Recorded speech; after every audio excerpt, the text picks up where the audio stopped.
Greetings in the name of our Lord and Savior, Jesus Christ. My name is Kevin Macintyre, and I'm the Pen Informed Sergeant here at the Long Beach Temple Corps. I also work with the Long Beach ARC, the Adult Rehabilitation Center Command of the Salvation Army. This week I was asked to come and speak to the youth of the Corps about my life and the changes the Lord has made in it. You know, a song we sing here says, "The vilest offender who truly believes that moment from Jesus a pardon receives," and that's my story. What you're about to hear is my life through alcohol and drug addiction, through recovery, through the changes that the Lord has made in my life.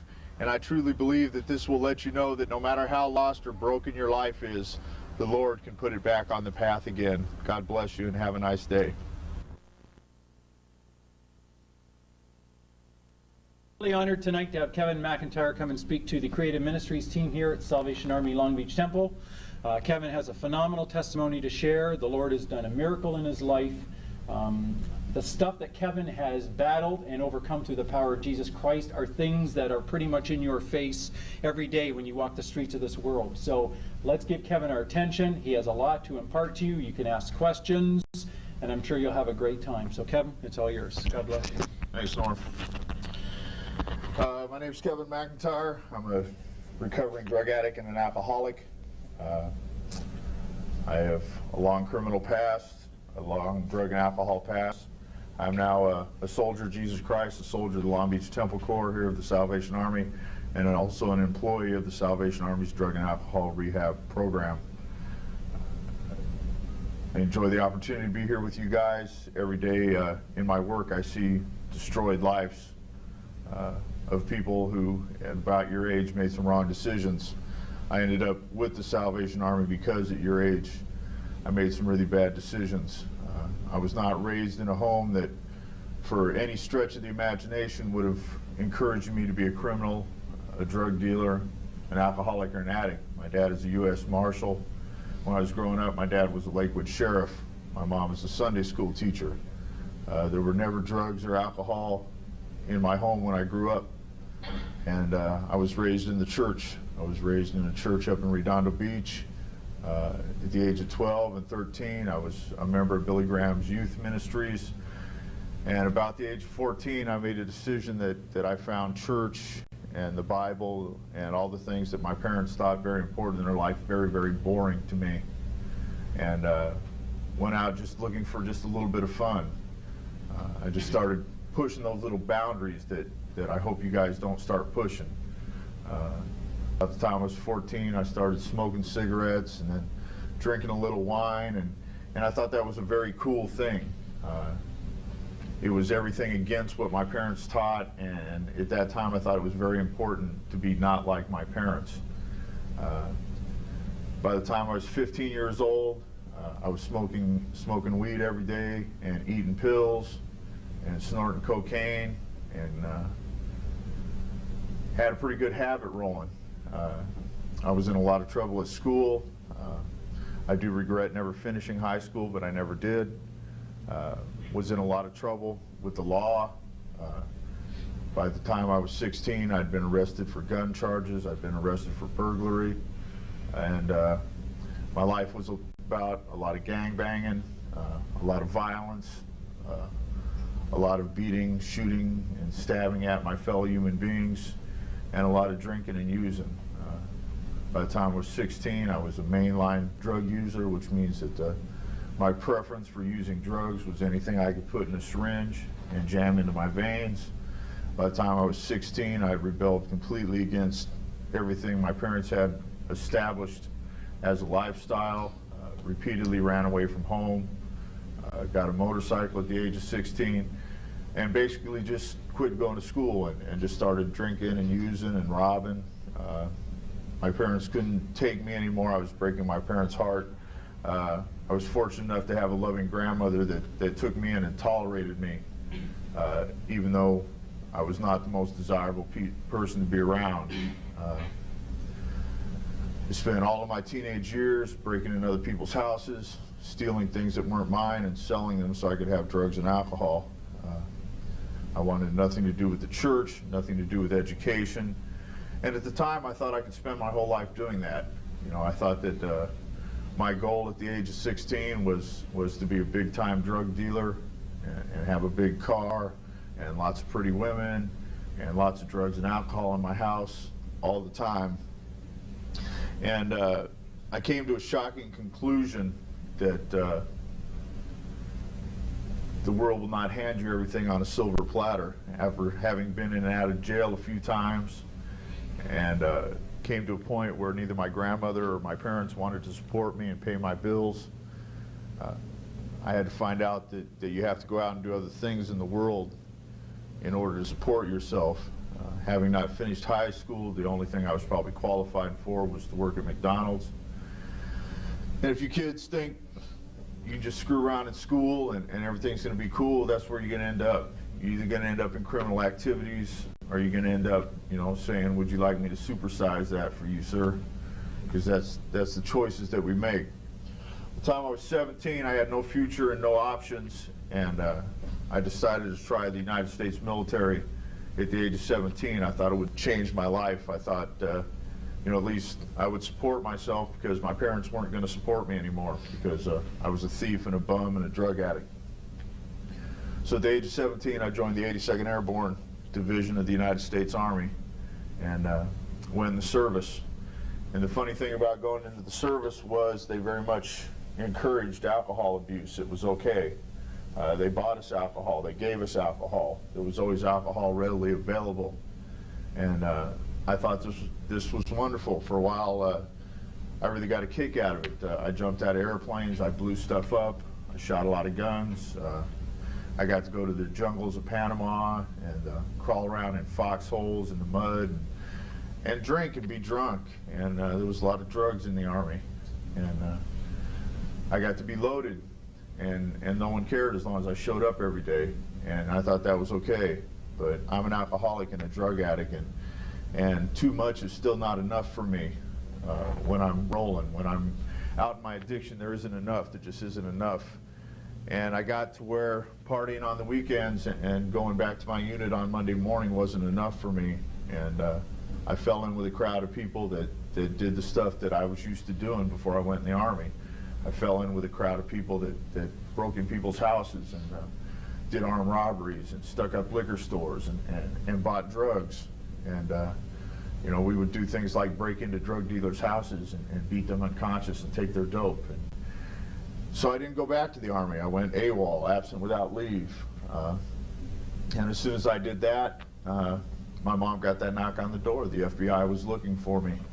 And one more time, my mom had to cry herself to sleep, because one more time, life was about me.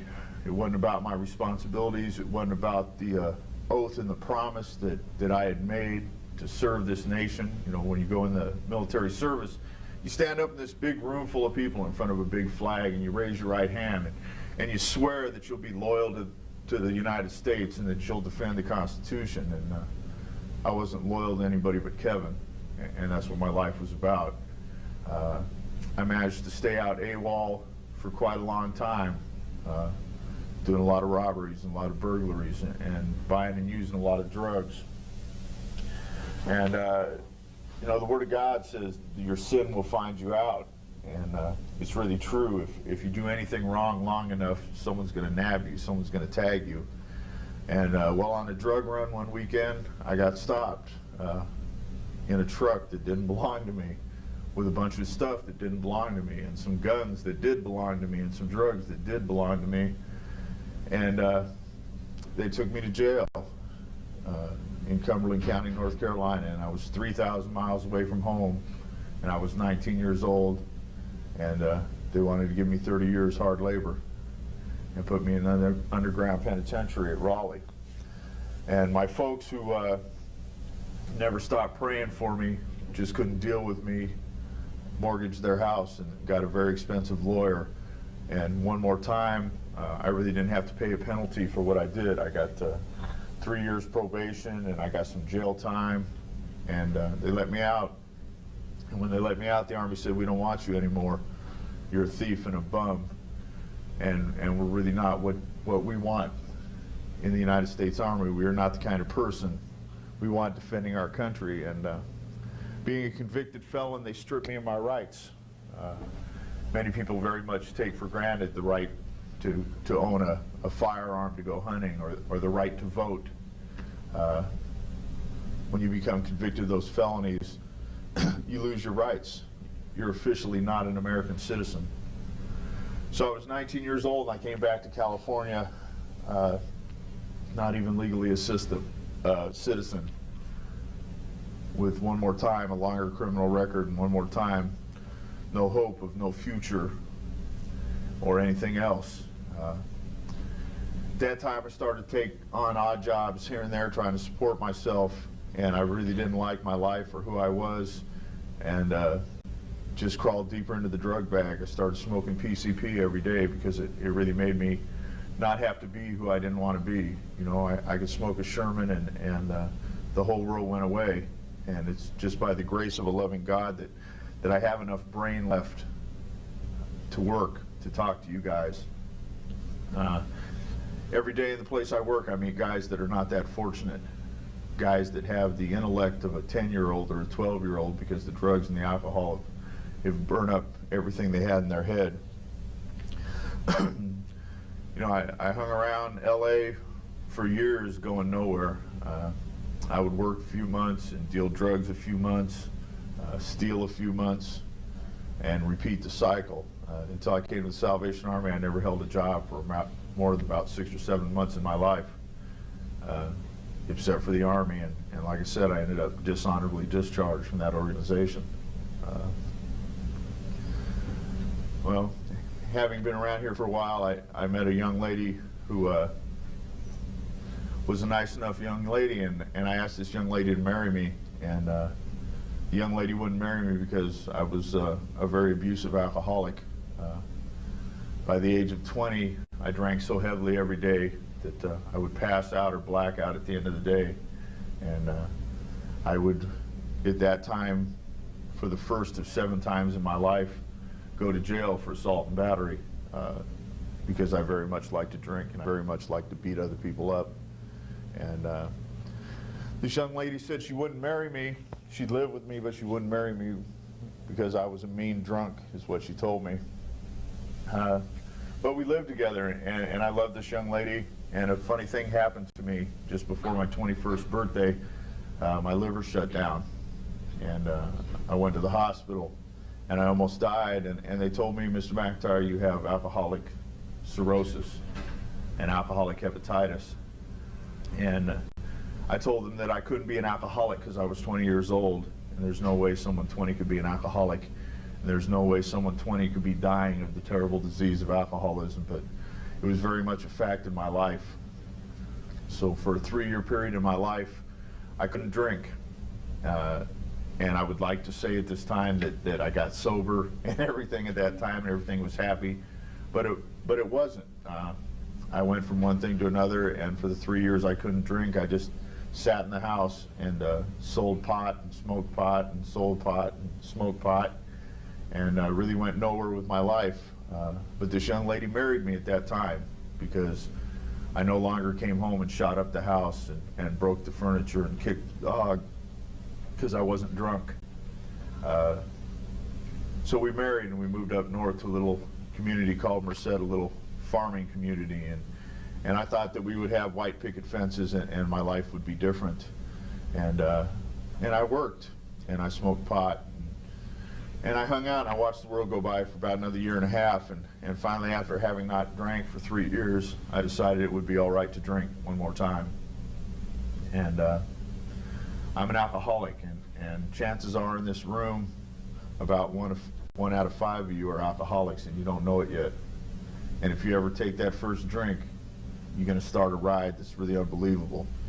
So after 3 years, I had the new wife and was a long way from home again, and I started to drink. And by the end of my first day back drinking, I was in jail for attempted murder because I had gone to a bar. Someone had played something on the jukebox I didn't like, and I had tried to take his life. And one more time, I was in a lot of trouble, and one more time, I was in a hopeless situation. And one more time, loving parents bailed me out and got me lawyers, and one more time, I did probation and drunk classes and different things. And this little girl who had married me gave me a choice. She said, Kevin, you got to choose. You got to choose the alcohol, or you got to choose me. And in my drinking career and in my drugging career, I would be in the bar at 6 a.m. when it opened, and I would be there at 2 a.m. when it closed. And I told her, you know, if I have to make that choice, you lose, you go, and the booze stays. And I thought she was bluffing, but she packed up her stuff and she left me, and she filed divorce papers on me, and I really didn't care, because I had my drugs and I had my alcohol and I had my Harley, and that's really what I thought life was all about. If you had a motorcycle and a pocket full of dope and you had some booze on the counter, your life was good. And as I go along, I want you to remember, in this time frame, during this whole time, I'm not putting anything in the bank for retirement. I'm not getting any further ahead in a career. I'm not getting an education. I'm not buying a home. I'm having nothing. And as the story progresses, I had 20 years of nothing. And when I showed up at the Salvation Army, I had nothing. Anyways, I met another woman shortly after, and what made me fall in love with this woman, I met her in the bar, and she could drink like I drank. That's why I very much fell in love with this woman. I walked into a bar. She had empty shot glasses in front of her, and I said, this woman drinks like I drink. And invited her home. And when you're into drugs and alcohol, you live a very dangerous, sexually promiscuous life. You play roulette with AIDS and VD and different things, because you don't care and you don't think about it, because you're drunk and you're high. And took this woman home and ended up hanging out with her for about 10 years. And a funny thing happened after we were together several years. She came to me one day and told me she was pregnant. And this really scared me, because I didn't want to be a father, because fathers can't party when they want to. Fathers have responsibilities. Fathers have to do a lot of things that I just didn't think that I was man enough to do, or that I was up to do. And you know, I was never really terrified of going to prison, and I was never really terrified of jail. I wasn't terrified of the jungle. I wasn't terrified of the service. I wasn't terrified of sticking needles in my veins or smoking dope, but I was terrified of that little baby that was growing inside her stomach, because you know, I really thought that that was going to make me have to be a responsible human being, and that really wasn't in my nature. But that child came, and you know, pretty much I raised that child by bowls of cereal and the Disney Channel, and that's about all the parent I was. You know, we would feed that baby and sit that baby in the high chair in front of the TV, and then another kid came, and I had 2 kids, and my wife and I used to fight about who would have to be stuck home with those children, and who was going to get to go to the bar. And I would be very angry that I would have to be with those children, and I would be very angry with her, and I became a very, very abusive individual, a very violent individual. I would shoot guns past my wife's head if breakfast wasn't on the table when I got up. I would smash the furniture if there was no beer in the fridge when I got home. And I would scream at those children, because to me they were just an irritation and a problem. And I thought one more time that we would do what we call in recovery geographical, you know, that if I moved, everything would be better, everything would be okay, everything would be wonderful in my life. And still the years are clicking by, you know. And I'm getting older and older, and now I'm in my 30s, and I don't have anything more than I had when I was 15. And I took these kids and this wife, and I moved to Riverside County, and pretty soon we got tired of each other, and she left to pursue her drinking and drugging career, and she's still out there. And she hasn't seen the kids in about 7 years, but you know, that's her choice. And although I don't want her back in my life, I pray every day that she finds Jesus Christ, so that when we all go to heaven, that she can be there with her kids.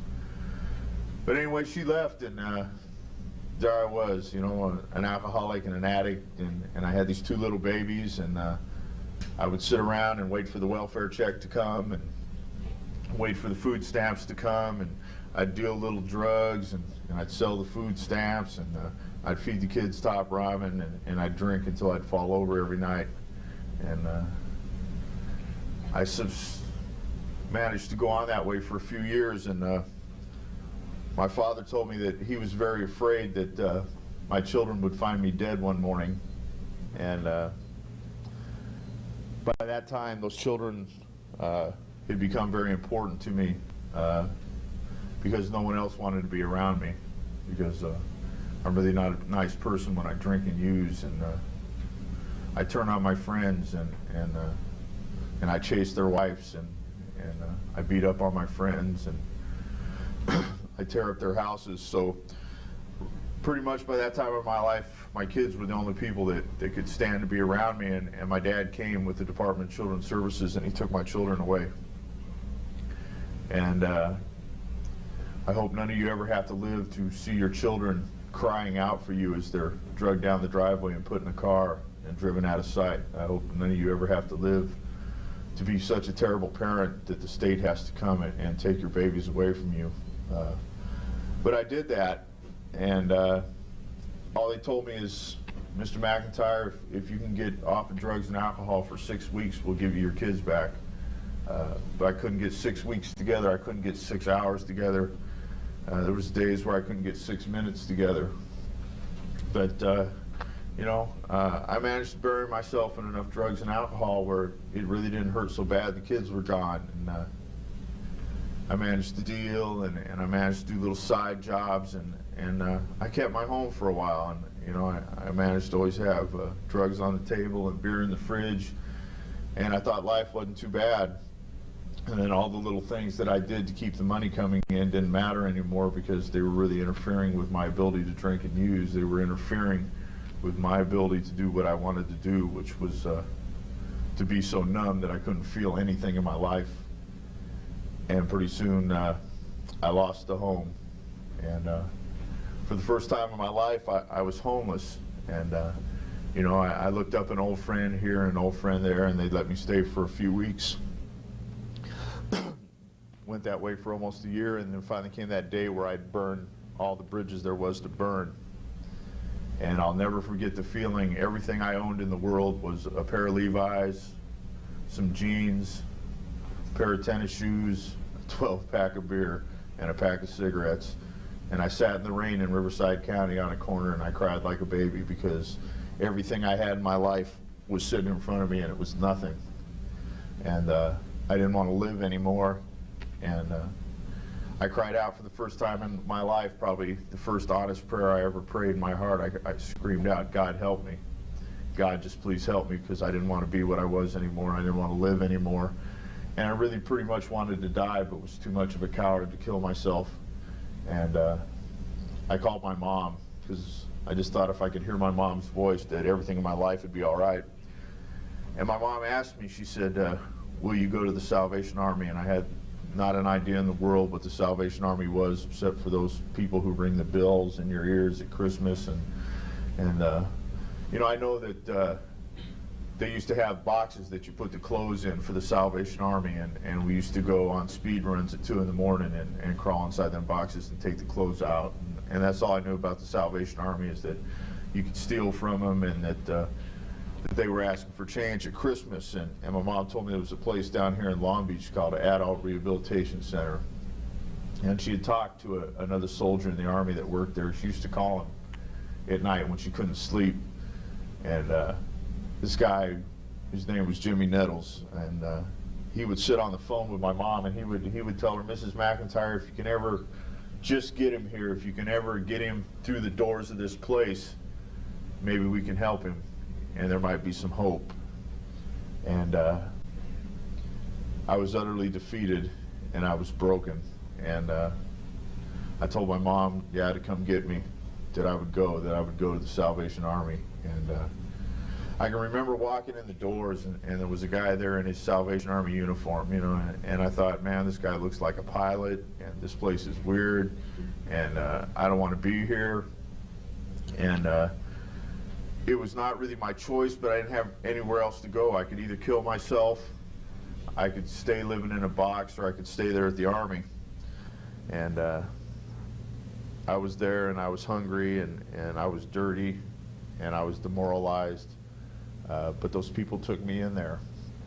They took me in, and they cleaned me up, and they gave me some clean clothes, and they gave me a hot meal. And I thought that was all right, and they made me work, and I was willing to put up with that. And they made me go to church, and I was real angry about that. I thought if there was such thing as this God that they were trying to shove down my throat, then why did he let me get strung out? Why did he let me lose my kids? Why did he let me go to jails, prisons, and mental institutions? Why didn't he make me something better than I was if he was this loving God? And I had to go anyways. If you wanted to stay, you had to go to Bible study, and you had to read the Bible. And, you had to go to chapel, and they made you sing. If you didn't sing about Jesus, boy, they'd write you up, and they'd take your gratuity away, and they'd make you work weekends. So I went. I did what they wanted because I didn't want to get thrown out, and still stayed very angry about it. You know, I ran from God in that building for close to a year. A lot of us learn to play the game. We learn to say what everyone wants us to hear. You know, I could stand up in church and I could give a brilliant testimonial of what God was doing in my life. And I could tell the counselor what he wanted to hear. And I told the captain what he wanted to hear, and they gave me a job, and I was empty inside. You know, I had a job, and I had a roof over my head, and I had food, too much of it. And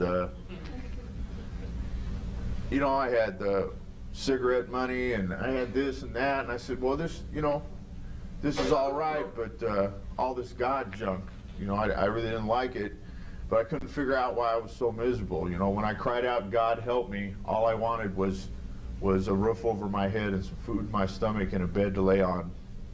Because you guys probably take that really for granted. You know, you go home, and mom's got chow in the fridge, and she's got them clean sheets on your bed, and you got them clothes in your drawer. But, you know, when it ain't that easy, when there ain't no bathroom, and there ain't no bed, and there ain't no shower, and there ain't no food, teaches a lot about reality fast. After about a year at the ARC of being miserable and not knowing why, I had what they call a conversion experience. I was one of those hard-headed people that God got tired of waiting for. And one night during a chapel service, they were singing a song that says, softly and tenderly, Jesus is calling, calling, O sinner, come home. And something inside me broke, and I never remember getting up and going down to the altar. I just remember the chaplain putting his hands on me, and you know, he said I'd been there weeping for a long time. And that was very uncharacteristic for me. You know, I think I probably cried 3 times in my life. I cried out on the street corner homeless. I cried when my grandma died, and I cried at that altar because I was through. I was just through. And on that day, I gave my life to Christ, and that was about 4 years ago. And I'm coming up on 5 years of sobriety. I ended up an employee with the Salvation Army. First thing that happened to me there was I was a kitchen supervisor, and then a trailer supervisor, and then the Lord called me to soldiership in this army, and it's something that I never thought I would do with my life, would be to put on that uniform and to talk to people about the Lord. But I did that, and went on to be resident manager in the program. I had an opportunity for 3 years of my life to watch these men firsthand, watch their lives change, watch them come in tore up and demoralized and broken, watch them come in from their parole office just this far from going to prison, watch them come in crying like babies because the court has taken their children away, and to watch their lives change, and to have a chance to share Christ with them. You know, those Bible studies, which I used to hate, I teach those now. And that chapel, which they used to drag me into, I preach in now. Because God has had great mercy on me, and God's given me an opportunity to have something better in my life. Those children who were nothing but a pain that the court drug away from me, they sit in the front row. They were there last night. As we were in the book of John looking at the crucifixion of Christ, they were sitting on the front row with their Bibles in their hands, watching Dad preach about Jesus. And it's an amazing thing. You know, I would not give up any of my life that I led, because I truly believe that the Lord let me bump my head so hard so that I could be equipped to deal with the men who come into the ARC. I truly believe that God let me experience all the things I needed to experience, so that when a man tells me I don't understand what his problem is, I can tell him, brother, I do understand, because I've been there and I've done that more times than I ever want to think about. You know, my life is really good now. I've married a woman who is a Salvation Army soldier, and we spend our days and nights together praising the Lord, and my children are in my life, and I love them, and I have the opportunity to pray with them and to tuck them in and to teach them the Bible and to share life with them, and to hope that they never live a life like I led. And I also hope you guys don't make those decisions. You guys are at that age. How old are you, brother? 14. I was full-on criminal drug addict by your age. You know, and I know the people are coming around you right now. You know, they're bringing that dope, they're bringing the crack. You know, they're telling you it's just some herb, it ain't gonna hurt you. Everybody drinks a little wine. But it will hurt you, man. It will take you down a road, and you know, I'm not talking from some textbook. You know, I'm not some uptight little professor who read this in a book. People, I lived it. And I'll tell you, when I was 14 years old and I was drinking Boone's Farm and smoking herbs, I didn't think it would hurt me, and I didn't think it would take my life away. And I didn't think 20 years later I'd have nothing but 2 cents in my pocket and nowhere to go. And that's what I had when I came to the ARC. You know, I'm just now, for the first time in my life, I have a bank account. For the first time in my life, I have cars with insurance on them. For the first time in my life, I pay my bills and my taxes. And it's because the Bible has taught me how to do all those things. The Bible has taught me how to live as a man. The Bible has taught me how to be a husband. The Bible's taught me how to be a parent. And the Bible's taught me how to care about you guys. You know, 20 years ago, I just soon killed you for your lunch money, is to sit here and talk to you about anything. Because to me, everybody was just a target for whatever I could get out of them to keep my little role going. But today I can say, you know, I come to this Corps and I see you kids, and I pray for you, and I love you, and I hope that your lives are everything that you would want them to be, but more importantly, I hope your lives are everything that God wants them to be, because you don't have to make those decisions. You know, if you're already rolling in that direction, man, you want to roll back, Norm's got my card, and he'll give you my number. You can call me, you can talk to me, I'll slide by and talk to you. No one has to know. If you got friends already on that road, if you love them, man, you know, if they're your familia, stop them. Because all they're heading for is jail and prison and hospitals and mental institutions. And most importantly, they'll teach you about Jesus here. And with him, whether you're rich or whether you're poor, whether you drive a brand new car or a beat up Volkswagen or whatever you have in life, you have hope, and I have a peace in here anymore. See, I don't have to get loaded now because I love me. I get up in the morning and I look at who I am, and I like me, and I have friends, and I have family, and I have a church body, and I have a good job, and I have all those things because I gave my life to Jesus, and I quit trying to do it all on my own, because all on my own I would probably either be dead or in a prison cell, and that would be my life story. So that's about it, man. 20 years down the toilet, and 5 years getting back on my feet, and life is better than it ever is. So if you guys ain't got any questions, I don't pull no punches, go ahead and bring them on. Well, I'm very impressed to see you guys already know everything you need to know about drugs and alcohol, and about life and recovery. I want to thank you guys for suiting up and showing up and being here, and taking the time to listen a little bit about my life. And You guys will see me around here. Come up, say, hey, let me know how you're doing. You had a question? All right. Why was it so difficult to leave the drug behind? Brother, it's they call them addictive drugs because that's just what they are. They start taking over your whole life. You don't know how to do anything without drinking and using. When I worked drunk and I worked high. When I brought my children into the world, standing in the hospital, operating theater, I did it high.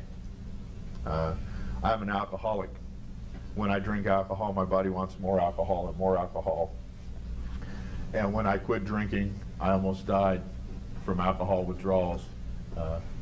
I went to a mental institution in North Carolina in a straitjacket and did what they call hard withdrawals off of heroin, where they just lock you in a padded room and let you flop. What was hard to leave about drugs and alcohol was that was my shield. That was who I was, and at the time I was proud. People say, "What's up with you?" And I'd say, "I'm an alcoholic and I'm a drunk." Get up out of my face, and you get real scared. I know when I got sober, I didn't know who I was. All these people were trying to find out who I was, and I didn't even know who I was because I've been loaded for 20 years. I used and drank every day from the time I was 14 until I came into recovery at 32 for 18 and a half, 19 years solid. I drank and used every day, and it was really hard to put down. After I was sober about 2 months, I put down cigarettes, and that was hard. But now I don't need those crutches anymore. When I have those really, really bad days, I can read my Bible and pray and meditate a little bit, and it makes things a little bit better in my head every day. I still have bad days. I still have days where I want to run out of work screaming, but I'm real fortunate that there's a beautiful chapel. There's the church that I got saved in is right in the building where I work. And when I want to run out of there screaming, I can run up in that chapel and hit my knees. God is everywhere. He's in this room. He's outside. He's in the car. But for me, there's a special comfort about being able to go to the very spot where I accepted Christ and kneel down there. But if you start, it's not that easy to stop. It took me almost 20 years. Where did you get hold of your drugs when you started using them? Unfortunately, then, as even more prevalent now, drugs are everywhere. I can walk a mile in any direction from this place, and I'll find someone selling something. Came to you offering, or you well? Yeah, I had a friend. The funny thing is that up here in Signal Hill, there used to be a military school. And I don't know, about the age of 12, I had stood up in class and spit out a bunch of profanities and made some threatening gestures at a teacher. And they sent me to military school. They sent me to a shrink and they sent me to military school. And when I came out of military school, back to public school at 14, I met a kid whose all his brothers were in a local bike club. And he said, "Kev, you need to loosen up." He says, "You look so unhappy all the time. Have a drink and smoke this." And my so-called best friend said he had a better way for me. And once you get into the drug culture, everybody's there. I saw a lot more drugs when I was trying to stop. When people heard that I was going into rehab, called my mom on a Sunday and let everyone know that my mom was coming to get me Monday morning to take me rehab. Everybody wanted to get me high. The people that didn't even want to talk to me before didn't want me to leave the drug culture and go get sober. They didn't want me to go over to the other side. And probably still don't. I pray for those people, and I see a few of them that have gotten sober and a few of them that have accepted Christ, but Satan uses drugs and alcohol to keep a real tight grip on you. And when Satan got you, he doesn't really want to let you go.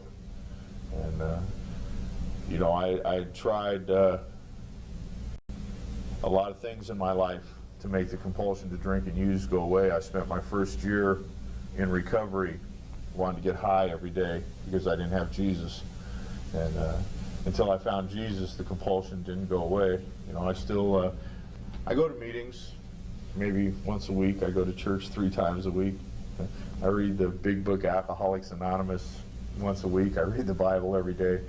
But once you're set free, the Word says that who God has set free is free indeed. And, you know, the biggest blessing in my life today is I don't have that bondage. You know, I can cash a paycheck, and I don't have to stop at the liquor store, and I don't go to the dope man's house, and I don't go to the bar and come home when all the money's gone. You know, when my wife says we have a bill to pay, I can pull out the checkbook and write a check. And for me, that's a miracle in my life. For me, that there's food in my icebox is a miracle in my life. For me, that there's insurance on my car is a miracle in my life. And it's only because God's told me that I need to be a responsible human being. Mr. Moreno. I read this book, 2, 3, or 4 times, and it sets such a high standard of living. People say stuff, call you a Christian boy or nerd, or they look down at you while they laugh in your face and things like that. How do you deal with it? Well, my theory is, one of the kids when I came up here asked me what a DC Talk was, and it's a band that I enjoy, a hip-hop band, and they have a song that says, what would people say if they knew I was a Jesus freak? What would people say when they found out it's true? I don't really care if they label me a Jesus freak. There ain't no denying the truth. I'm not into hiding my faith. I go boldly forth, and I'm proud. I used to be that guy that wore those Enjoy Cocaine t-shirts and the Budweiser t-shirts and wanted everybody to know I was a drug addict and alcoholic. And there were people that said, oh, you're a drunk. And I didn't care that they said that. And now I have something really good in my life. Yeah, there's people that put me down for being a Christian. And as a matter of fact, I love my parents with all my heart, but my dad tells the relatives behind my back, well, Kevin's a religious fanatic, but he's sober now. And that's okay. I'll be that religious fanatic. I'll be that Jesus freak. And I'll boldly profess Christ. Back of my window of my car says that I'm the Christian that Satan warned you about. And I really am. I'm not afraid of Satan anymore. And I'm not afraid of his demons and his tricks because I have Jesus. And I'm not afraid or bothered by those people who put me down for my faith and my Christianity. The only thing I know is that I have to pray for them because that's what God wants me to do. God wants me to try to get them into the kingdom. It used to be when I had good dope, I wanted to share that with people. And if I had a bottle of booze, and you were there, I'd say, hey, have a drink of this. Well, now I got Jesus Christ, and that's what I really want to share with the folks. Anybody got any more questions? That's it, troops. God bless you. You guys take care.